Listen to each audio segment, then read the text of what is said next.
Non mais alors là, c'est pas possible. 15 millions de budget pour ce rendu, Hollywood, comparativement, devrait avoir honte. Godzilla -1 Bonjour à tous, j'espère que vous allez bien. On se retrouve aujourd'hui pour un nouveau film d'actualité. D'ailleurs, d'actualité, oui et non, parce qu'on va revenir sur le nouveau Godzilla qui ressort au cinéma. Qui ressort parce que le film était disponible le temps d'un week-end en décembre dernier. Ça a plutôt cartonné en termes d'entrée et surtout au niveau des critiques, du bouche à oreille. On en parle du coup aujourd'hui. Godzilla Minus One, qu'est-ce que ça donne? Godzilla Minus One est réalisé par Takashi Yamazaki. Le Japon se remet à grande peine de la Seconde Guerre mondiale qu'un péril gigantesque émerge au large de Tokyo. Koichi, un kamikaze, un déserteur traumatisé par sa première confrontation avec Godzilla, voilà l'occasion de se racheter. Et donc oui, pour recontextualiser encore le tout, c'est vrai que ce Godzilla Minus One c'était sorti mais vraiment totalement de nulle part l'an passé. J'en avais pas entendu parler, on en a parlé quoi, mais alors vraiment quelques jours avant que ça sorte au mois de décembre. Je savais mais alors vraiment pas du tout qu'il y avait un nouveau projet Godzilla qui était prévu quelque part sur cette planète. Et voilà, c'est comme je le disais, c'est sorti de nulle part. En France, c'est arrivé le temps d'un week-end. Et alors là, voilà, il fallait avoir de la chance. Parce que si on n'avait pas de place, si on ne s'y était pas pris assez tôt, ou même tout simplement si on n'était pas disponible, et bah ce Godzilla dont on en entendait pas mal de choses positives, et bah ça nous passait sous le nez. C'est ce qui m'est arrivé. En France, pareil, lorsque nos petits chanceux ont eu la chance de voir le long métrage, les retours étaient très positifs. C'est vrai que le fait d'avoir vu le film sortir le temps de 2 jours, bah moi je me disais que voilà, ça faisait finalement petit projet qui sortait, c'était pas si intéressant et pas si important. Et bah mon dieu, et c'était pas du tout le cas parce que ce Godzilla Minus One, il mérite totalement le coup d'œil. Donc oui, on est sur un gros carton critique. On est aussi, ça commence à devenir un bon carton commercial parce que j'ai vu que le long métrage a passé les 100 millions de recettes au box-office. On a une ressortie en France du 17 demain jusqu'au 31 janvier. N'hésitez pas. Alors, c'est vrai qu'à l'origine, j'ai bien aimé le film, mais c'est vrai qu'à l'origine, les films Godzilla, bon, voilà, c'est pas forcément ma tasse de thé. Déjà, les films, je l'ai déjà dit, les films où on va suivre des gros monstres, des grosses machines, les Pacific Rim, etc. Où voilà, il y a des gros trucs dans une ville, c'est pas forcément ce qui m'intéresse le plus. À côté de ça, c'est vrai que je suis pas un giga fan du monstre. Et des longs métrages Godzilla, j'ai l'impression d'en avoir vu, mais alors déjà, il y a tellement d'adaptations de Godzilla, on sait même plus où est-ce qu'on en est. Et en plus, je veux pas dire, mais l'image de Godzilla a déjà été un petit peu plus dorée. Vu ce qu'on se tape actuellement du côté de chez Hollywood, Godzilla 2, le Godzilla versus Kong, qui là aussi j'avais trouvé, mais alors c'était quoi sur la miniature Con, je crois, voilà, c'était juste ça, con. Donc oui, ce côté overdose, plus le fait que Godzilla ça m'intéresse pas des masses. Bon bah c'est vrai que ce Godzilla Minus One, ça avait peu de choses pour m'intéresser, et heureusement que ça fait du bruit, que le bouche-à-oreille était positif, parce que c'était plutôt bien.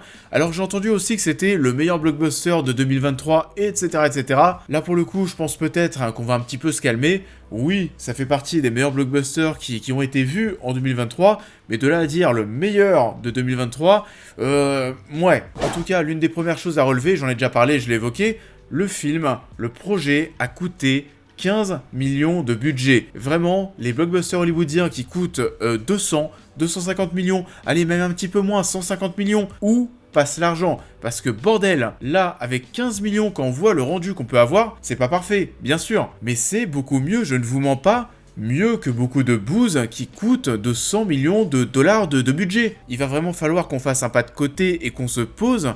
Où passe l'argent quand on voit ce qu'on fait avec 15 millions de dollars pour ce Godzilla ou 80 millions de dollars pour The Creator, je suis désolé, ça enterre beaucoup de blockbusters qui coûtent mais tellement plus cher. On se moque de nous, c'est pas possible. Alors oui, je le disais dans ce Godzilla Minus One, tous les effets spéciaux ne sont pas exceptionnels, mais ça reste quand même de bonne qualité. Là, on peut avoir quelques petits soucis dans le film au niveau des effets spéciaux, ça peut être lorsqu'on a des véhicules de transport qui sont projetés, un bateau par exemple, un train aussi qui va arriver sur une rame, ou un train doit arriver, là, on voit que c'est un petit peu fake. À un moment, il y a un bateau, oui, qui est balancé en plein air, tu sens que le bateau, voilà, au niveau du poids, de la trajectoire, etc., il y a un truc un petit peu chelou. Et ça, je l'entends totalement, mais pour le reste, je suis désolé, ça a de la gueule. J'aime bien en plus ce Godzilla, son rendu, et cette manière de se déplacer qui est un peu robotique. Il est très figé, sans émotion, ça lui donne un côté dangereux parce que tu vois, mais alors vraiment pas ce qui lui passe par la tête.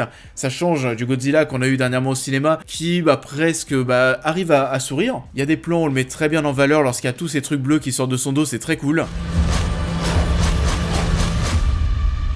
Il y a une belle introduction dans le film et une belle introduction à Godzilla parce qu'il arrive très très tôt dans le long métrage. On a cette scène où voilà, on va se retrouver sur la plage où Godzilla va débarquer et voilà comment est réalisée aussi la scène avec du plan séquence. Cette caméra qui va passer à la fois des humains sur le sable, qui va monter vers Godzilla, qui n'est pas très très haut encore. Enfin voilà, on sent que c'est un Godzilla qui a pas une taille encore ultra gigantesque. On va vivre vraiment l'instant présent, le stress en temps réel. On le voit pas mal, Godzilla, il y a 4 bonnes séquences quand même avec lui, et 4 séquences à chaque fois qui sont assez spectaculaires. La réalisation, la mise en scène, on était en train de le dire, est plutôt cool, il y a pas mal de plans en contre-plongée avec des placements de caméra qui sont assez bien trouvés, qui vont donner des super rendus pour mettre en valeur Godzilla, et les plans, voilà, les plans sont plutôt jolis. En plus, j'aime bien l'époque qui a été choisie juste après la guerre, ça apporte une touche de drame vraiment supplémentaire. On est avec ce peuple japonais qui est déjà forcément traumatisé de la Seconde Guerre mondiale. En plus, alors oui, pour eux, Nagasaki, Hiroshima, c'est pas ce qu'il y avait de plus fun. Oui, c'est traumatisant. Et en plus de ça, à la fin, tu penses que tu t'en es tiré, c'est bon, la guerre est terminée. Et non, t'as quoi? T'as un gros lézard géant qui sort de la mer. Mais voilà, mais qu'est-ce qu'on a fait? Le peuple japonais est vraiment au bout du rouleau. Et toi, en tant que spectateur, oui, tu prends directement parti pour eux. T'as envie que ce peuple s'en sorte.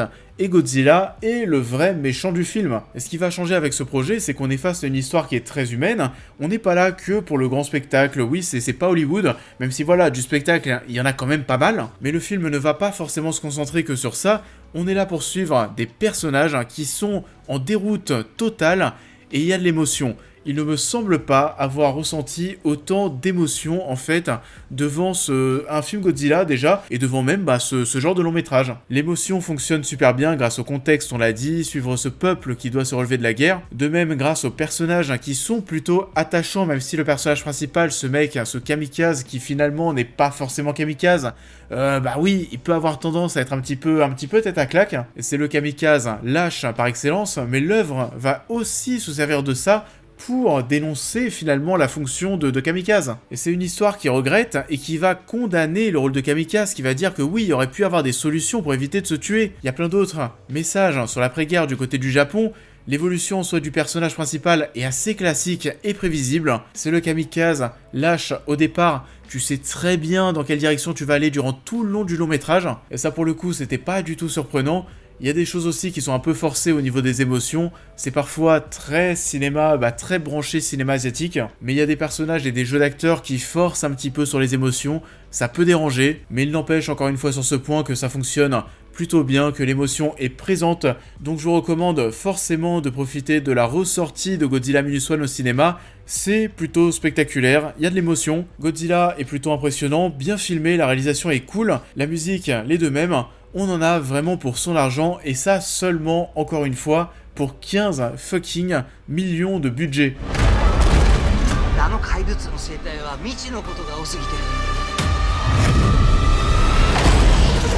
Et ça en est tout pour cette vidéo, j'espère qu'elle vous aura plu comme d'habitude, je vous invite à la liker, à la partager, à me dire en commentaire ce que vous avez pensé de l'œuvre en question, à vous abonner, à me suivre sur l'intégralité de mes réseaux pour toutes les news et réactions à l'actualité, mais aussi à devenir membre soutien si vous souhaitez soutenir mon travail, et on va se retrouver très vite sur la chaîne pour cette prochaine critique.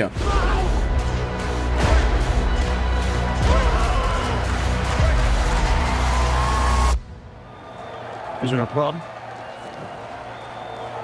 No, sir. Et on va se retrouver la semaine prochaine pour parler d'une de mes grosses attentes du mois, même ma plus grosse attente si on exclut Pauvre Créature. On va parler d'Iron Claw avec Zac Efron notamment. Voilà, le sujet m'intéresse, le casting m'intéresse, ça a l'air plutôt pas mal, c'est une production A24, généralement lorsqu'il y a ce logo c'est plutôt pas mal, donc voilà, je le sens plutôt bien ce projet, et là aussi cette semaine c'est vrai qu'au moment où sort cette critique, il y a Pauvre Créature qui sort au cinéma, on en parlait, la critique de même est déjà disponible sur la chaîne, donc n'hésitez pas à aller voir tout ça, et en attendant je vous souhaite à tous une très belle continuité de semaine, et je vous dis à très vite.